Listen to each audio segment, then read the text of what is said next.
హర హర మహాదేవ శంభో శంకర ఓం నమ శివాయ. ఏంటి నేనేం చేస్తున్నానని చెప్పేసి చూస్తున్నారా? మేమైతే శివరాత్రి అని చెప్పేసి ముందు రోజు నుంచే ప్లాన్ చేసుకున్నాం అనమాట. బంతి పూలు అయితే తీసుకొచ్చాం. చాలా రేట్ ఉందన్నమాట. బట్ కలర్ఫుల్గా అనిపించినాయి. నాకు పూలంటే చాలా ఇష్టము. బట్ ఏం చేద్దాం, ఫెస్టివల్ కదా, నాకైతే డోర్స్ అన్నీ డెకరేట్ చేయాలనిపిస్తుంది. ఫెస్టివల్ అనగానే మొత్తం ఇల్లంతా నీట్గా ఉండాలి, డెకరేట్ చేసుకోవాలనేది చాలా ఇష్టం అనమాట నాకు. సరే అండి, ఇంకా లేట్ ఎందుకు, వీడియోలోకి వెళ్ళిపోదామా? అయితే రండి. ఇదండి డోర్స్కి అయితే మేము ఇలా డెకరేట్ చేసుకున్నాము. ఎంత బ్యూటిఫుల్గా ఉందో చూడండి. అండ్ కిచెన్లో ఇంకా ప్రతి ఒక్క డోర్కి డెకరేట్ చేసుకున్నాము. అండ్ పూజ గది అయితే ఇలా డెకరేట్ చేస్తున్నాను నేను. అండ్ ఇంకేముంది, అమ్మయ్య, ఫైనల్గా అయితే డెకరేషన్ అయిపోయింది.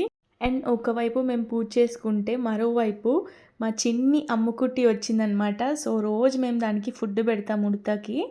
సో అదే టైంలో మేము ప్రసాదం పెట్టామన్నమాట. సో అందులోకి వచ్చేసి భలే తిన్నదండి అసలు. మేమైతే ఫుల్ హ్యాపీగా ఫీల్ అయినాము. చూడండి ఎట్లా తింటుంది, ఎంత క్యూట్గా ఉందో. నాకైతే చాలా బాగా నచ్చిందనమాట. సో రోజు మేము ప్రతిరోజు తప్పకుండా ఫుడ్ పెడతాం దానికి. మీకు మా అమ్మకుట్టి నచ్చినట్లయితే కమెంట్ చేయండి. అండ్ బ్యాక్గ్రౌండ్ మొత్తం డెకరేట్ చేశాను. ఫస్ట్ అభిషేకం అయ్యాక అది కూడా మీకు రివీల్ చేస్తాను ఎలా డెకరేట్ చేశాను అనేది. అది సరేనండి, చాలామందికి తెలిసే ఉంటుంది శివలింగానికి ఎందుకు అభిషేకం చేస్తాము, శివుడి విగ్రహానికి ఎందుకు చేయము అనేది. సో నేను ఒక చిన్న కథ చెప్తాను తెలియని వాళ్ళకి. యాక్చువల్లీ పురాణాల ప్రకారం ఒకసారి బ్రహ్మ విష్ణువు ఎవరు గొప్పవారని చెప్పేసి తగుపడ్డారనమాట. అప్పుడు వారి మధ్యలో ఒక్కసారిగా అనంతమైన అగ్నిస్తంభం అంటే జ్యోతి ప్రత్యక్షమైందనమాట. అది మొదలు ముగింపు లేని వెలుగు స్తంభం. శివుడు ఆ జ్యోతి రూపంలో ప్రత్యక్షమయ్యాడట. బ్రహ్మ పైకి ఎగిరి తల కనుక్కోవాలని వెళ్ళాడట. విష్ణువు కిందకి వెళ్ళి అడుగు కనుక్కోవాలని వెళ్ళాడట. కానీ ఎవరూ చివర చూడలేకపోయారట. అప్పుడు వారిద్దరికీ అర్థమైంది ఏంటంటే శివుడు రూపం లేని పరబ్రహ్మం, ఆయనకు ఆది అంతం లేదు. ఆ అగ్నిజ్యోతి చాలా ఉష్ణంగా ఉండేదట. దేవతలు ప్రార్థించగా ఆ జ్యోతి శివలింగ రూపంలో చల్లబడిందట. అందుకే లింగం అనేది శివుడి నిరాకార రూపం. అండ్ అంతేకాదండోయ్, శివలింగంపై నీళ్లు పాలు గంగాజలం పోస్తే అది ఆ అగ్నిజ్యోతిని శాంతింపజేయడం అని భావిస్తూ ఉంటారట. మన అహంకారం, కోపం, పాపాలు కూడా చల్లబడతాయని నమ్మకం. కాబట్టి శివుడి విగ్రహానికి కాదు, శివుని అసలైన తత్వమైన జ్యోతి రూపానికి ప్రతీకం ఈ శివలింగం. అందుకే శివలింగానికి అభిషేకం చేస్తాము. సో ఇదేనండి శివలింగం యొక్క ప్రత్యేకత. నేనైతే స్వామివారిని ఇలా అలంకరించుకున్నాను బొట్టు పెట్టి. అండ్ ఇలా ఫ్లవర్స్తో డెకరేట్ చేశాను. ఎంత చక్కగా ఉందో చూడండి మీరే, మీకు కూడా అనిపిస్తూ ఉంటుంది. అండ్ శివరాత్రి అని చెప్పేసి మొత్తం ఇలా డెకరేట్ చేసేసుకొని ఫ్రూట్స్ అన్నీ పెట్టేశాను స్వామివారికి. అండ్ దండం పెట్టేసుకొని అష్టోత్తరాలు చదివిన తర్వాత హారతి ఇచ్చా అనమాట. నిరాకార నిరంజన నీకు హారతి, రాజేశ్వరా నీకు మంగళహారతి, మనసు హారతి, పంచాభూతములు 5 ప్రమిదలుగా చేసినాము, మించిపోయే గుణములన్నీ మంచివత్తి చేసినాము, నిరాకార నిరంజన నీకు హారతి, రాజేశ్వరా స్వామి మంగళహారతి, మనసు హారతి. ఓం మంగళం కౌసలేంద్రాయ మహనీయ గుణాత్మని చక్రవర్తి తనూజాయ సార్వభౌమాయ మంగళం. సర్వమంగళ మాంగళ్యే శివే సర్వార్థ సాధకే శరణ్యే త్రయంబకే దేవి నారాయణి నమోస్తుతే, నారాయణి నమోస్తుతే, నారాయణి నమోస్తుతే. హర నమ పార్వతీపతే, హర హర మహాదేవ శంభో శంకర. అండ్ ఇంకేముందండి, మొత్తానికైతే మార్నింగ్ పూజ కంప్లీట్ అయిపోయింది. అండ్ సాయంత్రం వచ్చేసి మళ్ళీ ప్రసాదాలు స్వామివారికి సమర్పించేసి హారతి ఇచ్చామన్నమాట.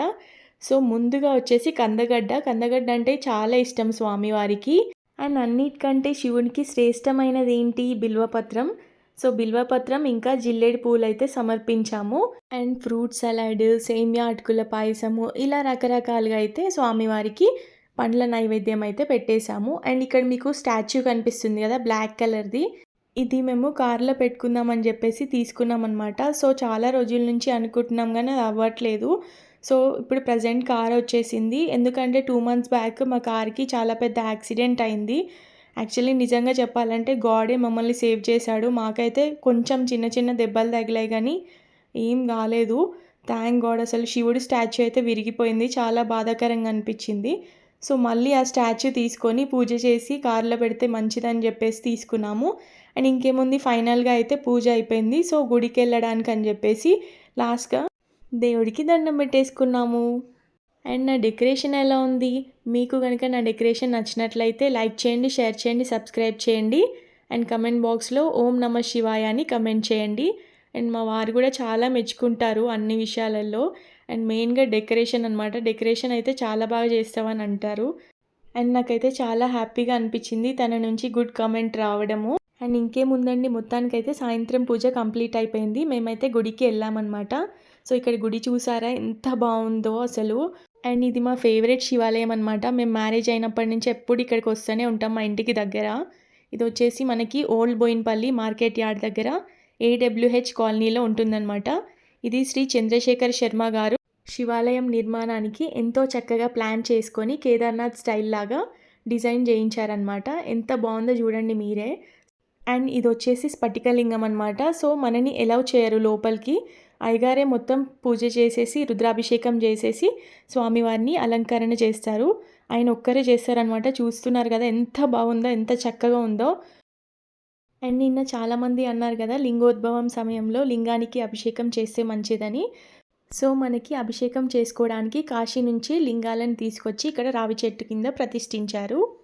అండ్ అంతేకాదండి ఇక్కడ చాలా దేవుళ్ళు ఉంటారు. మీకు నెక్స్ట్ టైం చూపిస్తాను. అండ్ ఇక్కడ వచ్చేసి మనకు మొత్తానికైతే శివుడిది హారతి ఇస్తున్నారనమాట. శివ దర్శనం చాలా బాగా జరిగింది. అండ్ ఇక్కడ ఎక్కువ రష్ ఉండరనమాట.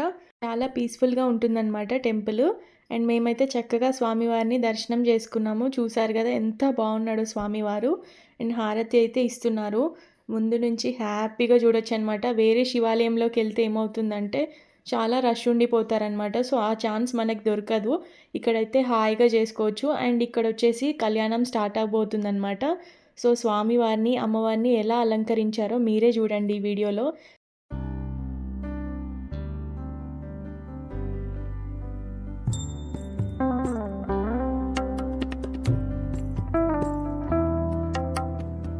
అండ్ నాకు వీళ్ళిద్దరిని చూస్తుంటే ఒక పాట గుర్తొస్తుందనమాట. పార్వతీ పరమేశ్వర కళ్యాణం కమనీయం కనువిందు ఆయనే ఈ లోకం భూలోకం. సో ఇంకేముందండి, మా వారైతే ఫాస్టింగ్లో ఉన్నారు. సో కళ్యాణం ఇంకా రుద్రాభిషేకం లేట్ అయిపోతుందని చెప్పేసి ఇంటికి వెళ్ళామన్నమాట. సో వెళ్ళే ముందు ఈ కొత్త పెళ్లి కొడుకు శివయ్య మరియు కొత్త పెళ్లి కూతురు పార్వతమ్మ దగ్గర దర్శనం చేసుకొని వెళ్దామని చెప్పేసి దండం పెట్టుకున్నాము. అండ్ ఇంకేముందండి, ఇంకా లేట్ ఎందుకు, మీకు ఈ టెంపుల్ నచ్చినట్లయితే లైక్ చేయండి, షేర్ చేయండి, సబ్స్క్రైబ్ చేయండి. అండ్ మీరు కూడా ఈ టెంపుల్ని విజిట్ అవ్వచ్చు. చాలా పీస్ఫుల్గా ప్రశాంతంగా ఉంటుందన్నమాట. అండ్ మీకు ఆల్రెడీ చెప్పాను కదా లొకేషన్ ఎక్కడ అనేది. ఇన్ కేస్ తెలియకపోతే నాకు కమెంట్ బాక్స్లో మెసేజ్ చేయండి, నేను షేర్ చేస్తాను. అండ్ నాకైతే చాలా బాగా నచ్చిందనమాట, ఫేవరెట్ టెంపుల్ కూడా. అండ్ మీకు నచ్చితే మీరు కూడా విజిట్ చేసి నాకు కమెంట్ బాక్స్లో కమెంట్ చేయండి. అమ్మయ్య, ఇంకేముంది, మొత్తానికైతే టెంపుల్లో దర్శనం అయితే చాలా బాగా జరిగింది. అండ్ ఇంకేముందండి, నెక్స్ట్ డే ఫాస్టింగ్ వదిలేయాలి కాబట్టి స్వామివారికి అన్ని నైవేద్యాలు సమర్పించేసామన్నమాట. ఆ తర్వాత మనసులో గోత్రం అనుకొని, కోరిక అనుకొని స్వామివారికి చక్కగా దండం పెట్టేసుకున్నాం అన్నమాట. ఆ తర్వాత ఇంకేముంది, హారతి స్టార్ట్ చేసాము. ఓం నమస్తే అస్తు భగవన్ విశ్వేశ్వరాయ త్రయంబకాయ త్రిపురాంతకాయ త్రికాలకాలాయ కాలాగ్నిరుద్రాయ నీలకంఠాయ మృత్యుంజయాయ సర్వేశ్వరాయ సదాశివాయ శ్రీమన్మహాదేవాయ నమః. ఓం మంగళం కౌసలేంద్రాయ మహనీయ గుణాత్మనే చక్రవర్తి తనూజాయ సార్వభౌమాయ మంగళం. ఓం శాంతి శాంతి శాంతి. ఆ తర్వాత ఇంకేముందండి, పెరుగులో బెల్లం వేసేసుకొని కొంచెం బిల్వం ఆకు వేసేసుకొని ఆ తర్వాత పసుపు మరియు కొంచెం మైసాక్షి అనమాట చిన్నగా ఉండి లేనట్టు వేసేసుకొని వాటర్ కలిపేసుకొని దేవుడికి దండం పెట్టేసుకొని ఇలా ఫాస్టింగ్ వదిలేసామన్నమాట. అండ్ ఇంకేముందండి, అన్నం పరబ్రహ్మ స్వరూపం గనుక నీళ్ళు ఆరగించేసి స్వామివారికి దండం పెట్టేసుకొని ఓం నమ శివాయ అంటూ భోజనం అయితే మేము చేసాము. అండ్ ఇవాళ ప్రత్యేకంగా పప్పు, చారు అయితే చేస్తారు. నాకైతే చాలా ఇష్టం అనమాట. అండ్ దేవుడికి పెట్టింది చాలా రుచికరంగా ఉంటుంది. చాలా బాగుంది కూడా. హమ్మయ్య! ఇదండి శివరాత్రి ముచ్చట్లు. మా వీడియో గనుక మీకు నచ్చినట్లయితే లైక్ చేయండి, షేర్ చేయండి, సబ్స్క్రైబ్ చేయండి. అండ్ కమెంట్ బాక్స్‌లో ఓం నమ శివాయ అని చెప్పేసి కమెంట్ చేయండి. జర లాస్ట్ వరకు చూడండి. అండ్ మా తరపున మీ అందరికీ శివరాత్రి శుభాకాంక్షలు. అండ్ ఆ శివుడి ఆశీస్సులు ఎల్లప్పుడూ మీ అందరికీ ఉండాలని చెప్పేసి కోరుకుంటున్నాను. బాయ్.